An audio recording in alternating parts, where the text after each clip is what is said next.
사탄의 하수인들이 구축한 악의 바벨탑을 허물자 5번째 시간입니다.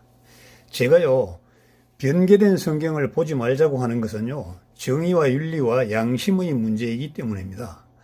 기독교가 정의와 윤리와 양심을 저버리면 세상은 완전 막장이 됩니다.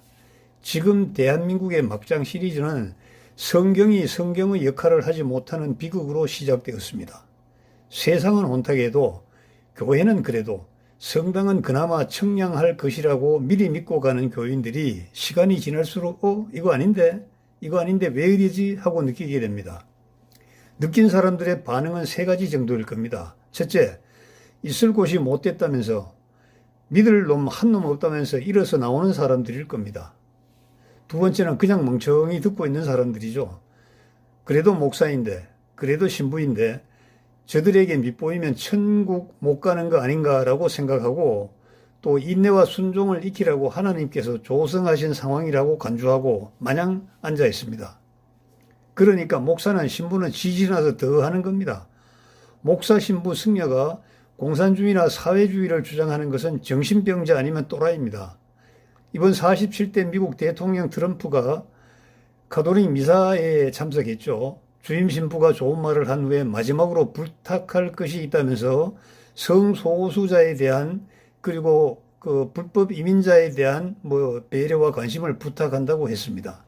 시큰둥한 트럼프가 이제 나온 장소를 이탈하는데 기자가 가서 물었죠.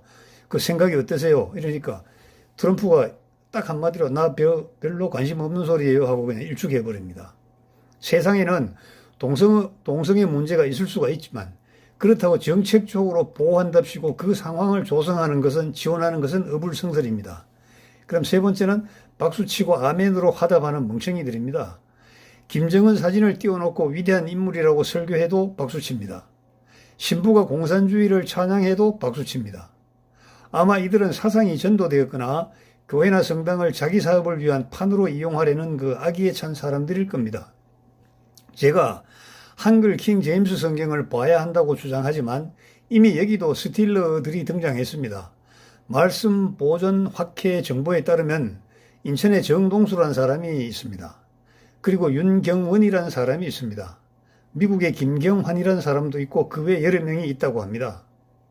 이들은 이송호 목사님과 번역자들이 킹 제임스 성경을 한글로 번역할 때 참여하였거나 참여하던 자를 꼬셔가지고 번역 자료를 몰래 구해서 성경이라고 발간하였는데 인천의 정동수는 발간한 책을 성경이라고 표기도 하지 못하고 성경전서라고 표지를 만들었습니다.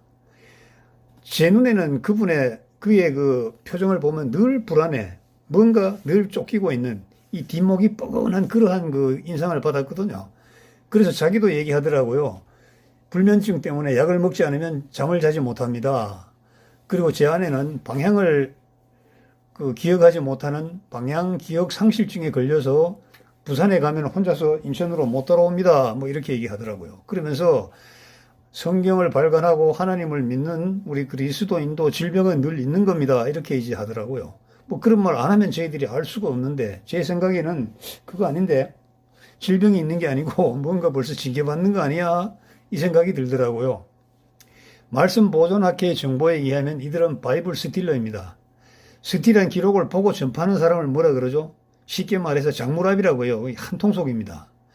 진리가 가는 곳에는 어김없이 따라붙는 마귀 사탄의 악한 저력, 혀를 두를 수밖에 없습니다. 천상의 왕이신 하나님이 주재하시는 의전회의에 사탄도 버젓이 참석하여 요업을 고소한 것처럼 우리 개인의 어깨에 앉아서 우리와 동행하면서 우리를 실족시킬 궁리를 하고 한치의 오차도 없이 실행하고 있으니까 스스로 조심하고 악을 물리치고 오로지 우리 주님께 매달리는 수밖에 없습니다. 구원받은 그리스도인은 육적 세상을 마감하고 셋째 하늘로 가게 되니까 세상의 희로애락 죽음은 초월해야 한다. 그것이 마땅하다고 하지만 이 땅에서 육으로 사는 시간 동안은 희로애락을 느끼고 오감을 가지고 모든 고통을 자기 몸으로 마음에 담아야 하니까 천당의 희열이 육적 세상의 고통을 완전히 달래지는 못할 것입니다. 더구나 천당으로 인도하는 하나님의 말씀을 비틀고 바꾸고 빼고 더하여 천당으로 가지 못하게 하는 사탄의 계작품인 성서를 들고 매일 매주 읽고 기도하고 있으니까 이를 어쩐단 말입니까? 여러분, 오늘은 창세기 1장과 2장 사이에 눈으로 볼 수 없는 거대한 하나님의 역사를 짚어보려고 합니다. 여러분, 정말 잘 들어보십시오. 어쩌면 평생 교회 다녀도 처음 듣는 얘기일 겁니다. 많은 이들이 창세기 1장과 2장 사이에 어마어마한 우주적 사건이 있었다는 것을 모르거나 어렴풋이 알더라도 무시합니다. 왜냐하면 설교하여 밥벌이 하는 데는 아무 문제가 없기 때문이죠. 하나님의 듭는 그룹들이 하나님 보좌를 찬탈하려다가 일망타진된 사건이 바로 여기에 들어있는 겁니다. 자, 성경을 볼까요? 태초에 하나님께서 천지를 창조하셨습니다. 그런데 하나님께서 창조하신 천지가 어찌하여 형체가 없고 공허하며 어두움이 깊음의 표면 위에 있는 땅이 되어 있나 말입니다. 자, 창세기 1장 1절입니다. 태초에 하나님께서 하늘과 땅을 창조하셨느니라. 1장 2절입니다. 땅은 형체가 없고 공허하며 어두움이 깊음의 표면에 있으며 하나님의 영은 물들의 표면에 거니시더라. 이를 두고 하나님의 불완전 창조라거나 하나님의 모호하고 무한한 능력에 의문을 표시하는 사람들이 생겨난 것입니다. 이재철 목사님처럼 불완전 창조, 부품 창조, 그리고 완성 창조라고 하는 주장이 가능한 것입니다. 1절과 2절 사이에는 하나님의 보좌를 지키는 덮는 그룹이 보좌를 찬탈하려다가 쫓겨난 우주적 사건이 은닉되어 있는 겁니다. 이 주장을 증명하는 구절이 뒤에 나옵니다. 아담과 이브를 창조하신 하나님께서 다시 채우라고 명령하신 겁니다. 1장 28절 볼까요? 하나님께서 그들에게 복을 주시고 하나님께서 그들에게 말씀하시기를 다산하고 번성하며 땅을 다시 채우고 리플레니시거든요. 리플레니시. 그것을 정복하라. 그리고 바다의 고기와 공중의 새와 땅 위에서 움직이는 모든 생물을 다스리라 하시니라. 노아의 홍수 이후에도 노아에게도 같은 명령을 하십니다. 창세기 9장 1절입니다.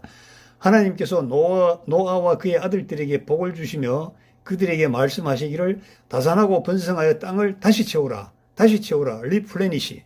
다시 채우라는 것은 원래 꽉 차 있었는데 어떤 이유로 텅 비게 되었으므로 다시 채우라는 것 아니겠습니까? 이것은 추리가 아니라 문자대로 해석한 결과이거든요. 자, 그럼 개역성경은 어떻게 설명하고 있을까요? 하나님이 그들에게 복을 주시며 그들에게 이르시되 생육하고 번성하여 땅에 충만하라. 땅을 정복하라.